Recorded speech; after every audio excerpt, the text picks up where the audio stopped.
Everyone, welcome back to my channel. और मैं हूं निधि और ये है यश। तो बहुत दिनों बाद मैं इसको लेकर के वीडियो बना रही हूँ। तो एक्चुअली बहुत दिन से एक वीडियो की रिक्वेस्ट आ रही थी कि मैं अपने डिलीवरी एक्सपीरियंस मतलब हॉस्पिटल में क्या क्या आप एक्सपेक्ट कर सकते हो उसके ऊपर एक वीडियो बनाऊँ।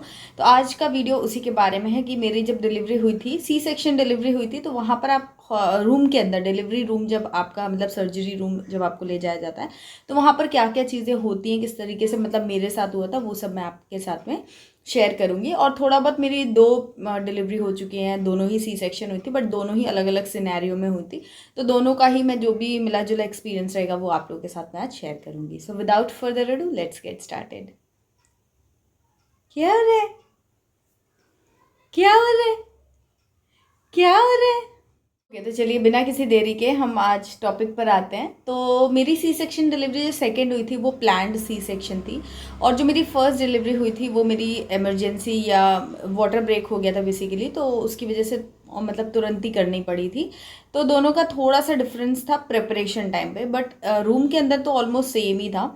तो वहाँ पर क्या होता है, जब आपको लेकर के जाते हैं तो जो एक्चुअल प्रोसेस होती है मतलब एकदम जो आपका कट लगाते हैं, बेबी निकालते हैं एंड देन फिर उसको कवर करते हैं, तो वो जो पूरा प्रोसेस है वो एग्जैक्टली कहीं मतलब 30-40 मिनट के अंदर पूरा पूरा कंप्लीट हो जाता है, ज़ीरो से एंड तक। बट ओवरऑल अगर आप पूरा देखें तो 1 घंटे जैसा लग जाता है, ज़्यादा टाइम नहीं लगता और ज़्यादा कुछ नहीं होता, एक्चुअली प्रोसेसिंग में रहता है। तो सबसे पहले मैं आपको बताती हूँ कि कौन कौन कितने लोग आपको रूम के अंदर मिलेंगे। तो वहाँ पर दो आपके डॉक्टर रहते हैं, मतलब जो सर्जरी करते हैं, एंड उसके अलावा एक एनेस्थीसिया देने के लिए डॉक्टर रहते हैं, एंड उसके अलावा 3-4 ऐसे सिस्टर नर्स, ये नर्सिंग स्टाफ जो रहता है हेल्प करने के लिए वो रहते हैं। एंड उसके अलावा पीडियाट्रिक जो रहते हैं, पीडियाट्रिशियन जो रहते हैं वो या तो वो उस वक्त अवेलेबल होते हैं या फिर उनको 15-20 मिनट के बाद बेबी का जब बर्थ हो जाता है तो उनको बुला लिया जाता है, डिपेंड्स कि हॉस्पिटल में कैसा सिस्टम है। बट वहाँ पर उनका रहना भी ज़रूरी, क्योंकि बच्चा होने के बाद पीडियाट्रिशियन जो है वो ही चेक करते हैं बेबी को कि क्या क्या सही है, कितना वेट है, बाकी की सारी चीज़ें जो हैं वो वहाँ पर वो डॉक्टर देखते हैं। तो ये इतना स्टाफ कम से कम मतलब रहता है। तो यही मेरे दोनों ही हॉस्पिटल एक्सपीरियंस में यही था। उसके अलावा जब प्रोसेस की अगर बात करें तो सबसे पहले वहाँ पर जो एनेस्थीसिया देने के लिए डॉक्टर अवेलेबल रहते हैं वो आपका पूरा बीपी वगैरह सब चेक करवाते हैं, करते हैं, उनका जो भी असिस्टेंट रहता है वो कर देते हैं चेक।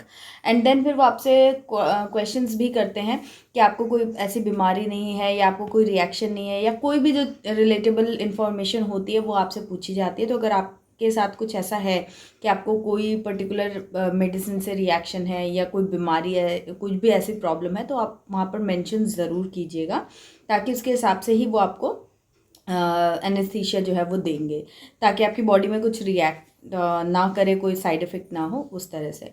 तो वो आपसे वहाँ पे क्वेश्चनिंग की जाती है, उसके बाद आपका बीपी वगैरह सब मॉनिटर किया जाता है।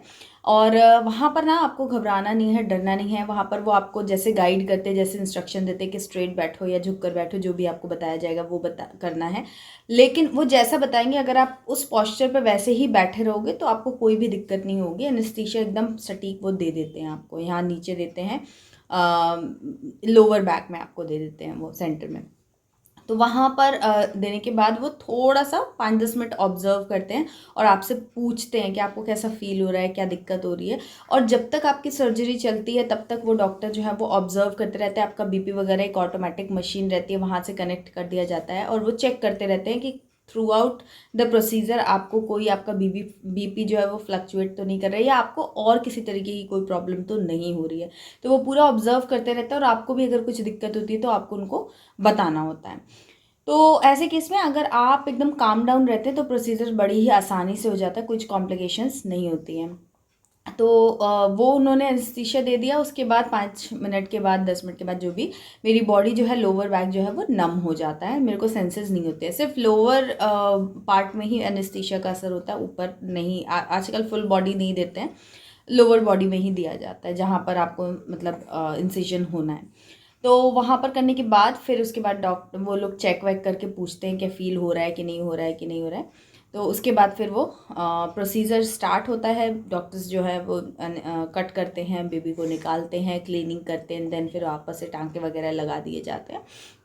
तो वो सारा कुछ प्रोसीजर हो जाता है, बिल्कुल भी कोई उसमें हेज़ल नहीं होता, कोई आपको प्रॉब्लम नहीं होती। और हाँ, आपको देखने को नहीं मिलता है कि आपकी सर्जरी एग्जैक्टली कैसे हो रही है।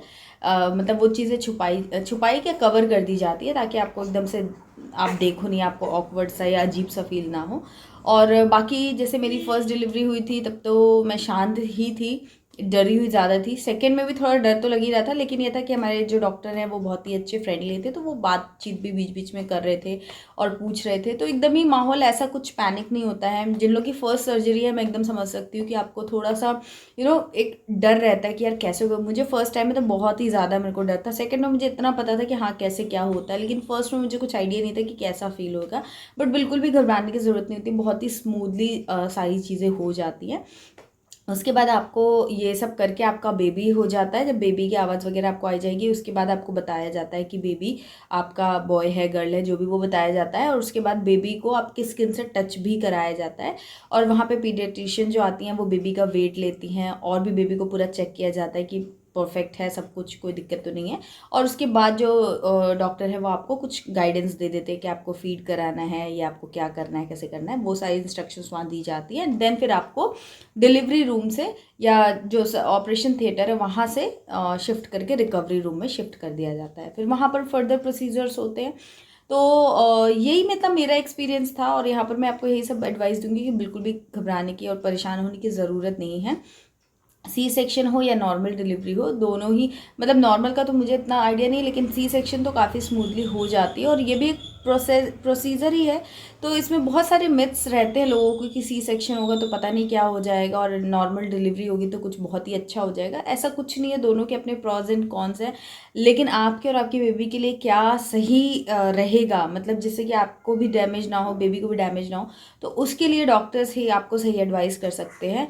और मतलब मुझे ऐसा लगता है कि डॉक्टर्स को डाउट करने से कोई फ़ायदा नहीं है, क्योंकि देखिए अगर डाउट कर भी लेते, मान लीजिए डॉक्टर सही में ही कुछ ऐसा करता भी है, तो भी हम तो उसमें कुछ कर नहीं सकते ना। हम तो अपनी डिलीवरी खुद नहीं कर सकते। तो अल्टीमेटली हमको डॉक्टर से ही जब करवाना है, तो अगर हम फुल फेथ रखेंगे, बिलीव करेंगे भगवान पे और डॉक्टर पे, तो चीज़ें और थोड़ी सी एक्सेप्टेबल हो जाती है, थोड़ी सी कंफर्टेबल हो जाती है। तो एकदम घबराइए मत, और ज़्यादा इधर उधर सुनने की करने की ज़रूरत नहीं है। बस अपना मन को काम रखिए, भगवान का नाम लीजिए, और जितना आप शांत रहेंगे, आपका बीपी वगैरह अंडर कंट्रोल रहेगा, तो कॉम्प्लिकेशंस नहीं होती। कई बार क्या बीपी वगैरह बहुत एकदम से शूट या लो हो जाता है ना, तो दिक्कत होती है। जैसे कि मेरी जब डिलीवरी हो रही थी अभी सेकेंड वाली, तो मैं एकदम से बहुत रोने लगी। जब बेबी हुआ ना, उसकी आवाज़ हुई तो मैं एकदम से बहुत तेज़ से रोने लग गई।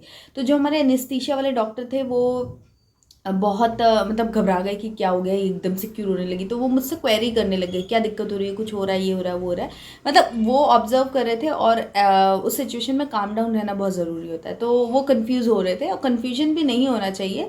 तो वो मेरी गलती थी शायद, लेकिन वो चीज़ मैं आपको एडवाइस करूँगी कि एकदम काम डाउन रिलैक्स रहिए, ताकि किसी तरीके का कोई कॉम्प्लिकेशन, कोई कन्फ्यूजन वगैरह वहाँ पर ना हो, चीज़ें स्मूथली हो जाएँ और आप अपने बेबी को लेकर के बाहर आ जाएँ। तो यही था मेरा मतलब एक्सपीरियंस। आई होप ये वीडियो आप लोगों के लिए हेल्पफुल रहेगा। अगर कोई डाउट है, कुछ क्वेश्चन है, तो आप कमेंट बॉक्स में पूछ सकते हैं। अगर ये वीडियो आपको पसंद आया तो लाइक ज़रूर कीजिएगा, और चैनल को सब्सक्राइब करके बेल आइकन प्रेस करना बिल्कुल मत भूलिए, क्योंकि मैं यहाँ पर इसी तरीके के इन्फॉर्मेटिव एंड यूजफुल वीडियोज़ जो है वो शेयर करती रहती हूँ related to pregnancy, postpartum and baby care. तो चलिए मिलती हूँ आपसे एक नए वीडियो में, तब तक के लिए बाय एंड टेक केयर।